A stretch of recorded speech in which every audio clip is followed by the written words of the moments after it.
There comes a moment in every life, quiet, unannounced, when you realize that peace is not something you stumble upon. It's not something the world gives you.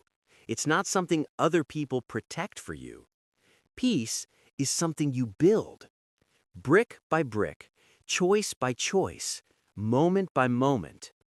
And if you don't learn how to master yourself, the world will happily do it for you.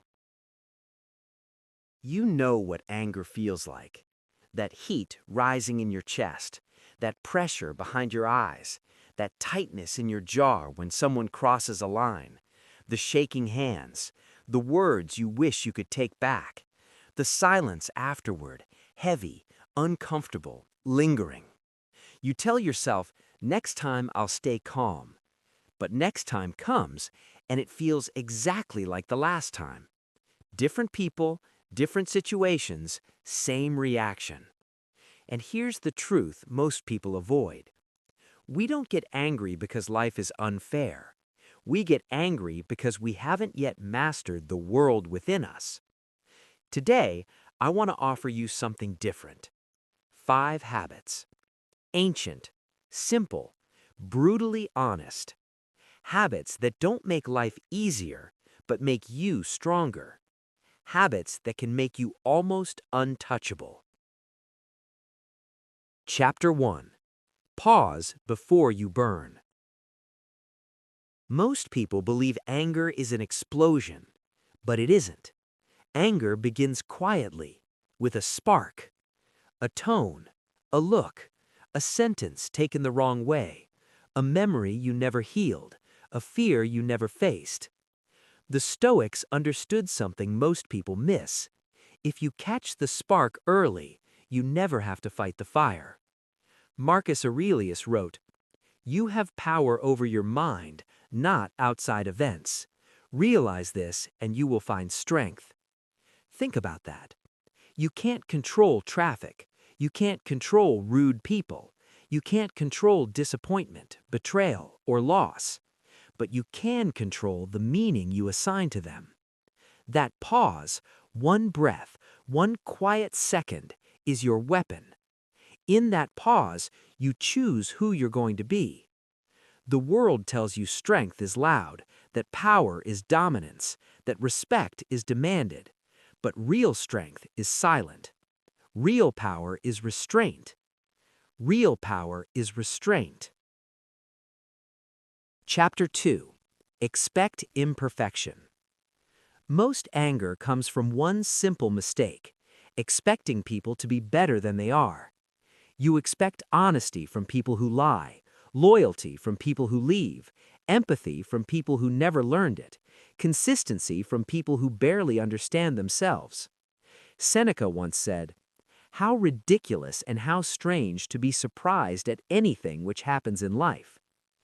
People will disappoint you, not always because they're cruel, but because they're human, broken in their own ways, carrying wounds you'll never see, fighting battles you were never meant to fight for them.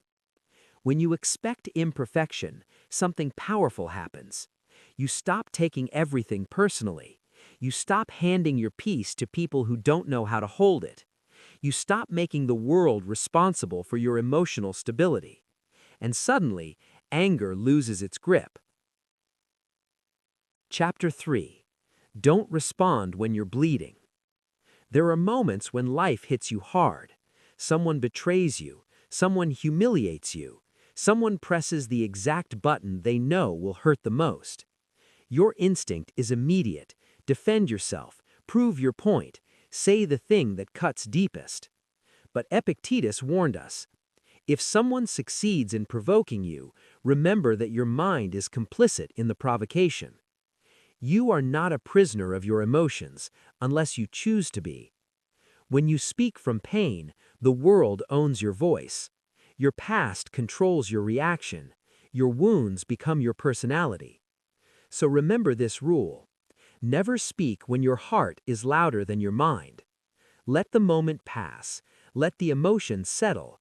Return to clarity, then decide who you want to be. Because calm decisions age well. Angry ones don't. Chapter 4. Build a strong inner world. You are most disturbed by others when you don't have a place inside yourself to retreat to. When you rely on validation, approval, reassurance, control. The Stoics believed true freedom comes from an inner fortress, an inner home no one else has a key to. And you build it through discipline. By sitting in silence when distraction feels easier. By reflecting instead of escaping. By walking alone. By saying no when yes would please others. By letting go of people who drain you. By choosing purpose over comfort. Every difficult choice lays another stone. Every moment of restraint strengthens your walls. Every honest act makes you someone you can trust. The stronger your inner world becomes, the weaker the outer world feels. Chapter 5. Choose meaning over ego. Ego is loud. It says, I must win, I must be right, I must be respected, I must be seen. Meaning is quiet. It says, I just want to live aligned with who I said I would be. One leads to anger, the other leads to peace.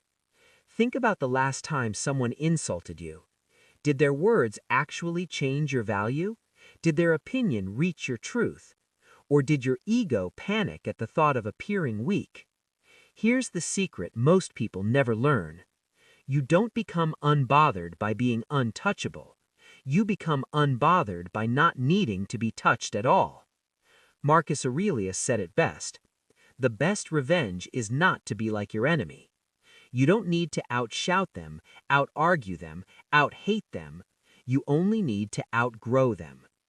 Peace isn't won by force, it's earned by elevation.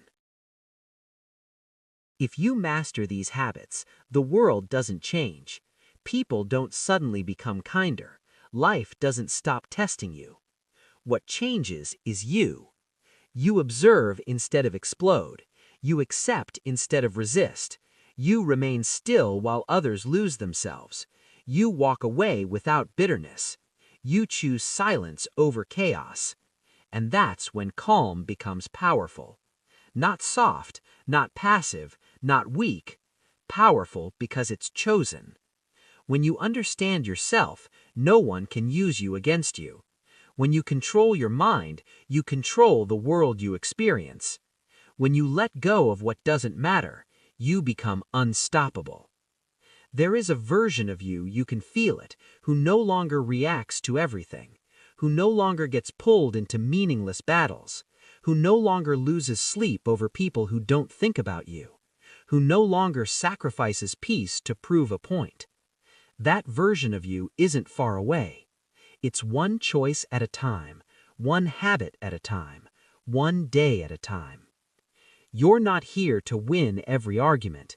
You're here to win yourself. Let anger pass. Let people be who they are. Choose the quiet road, the one that protects your peace. And keep growing.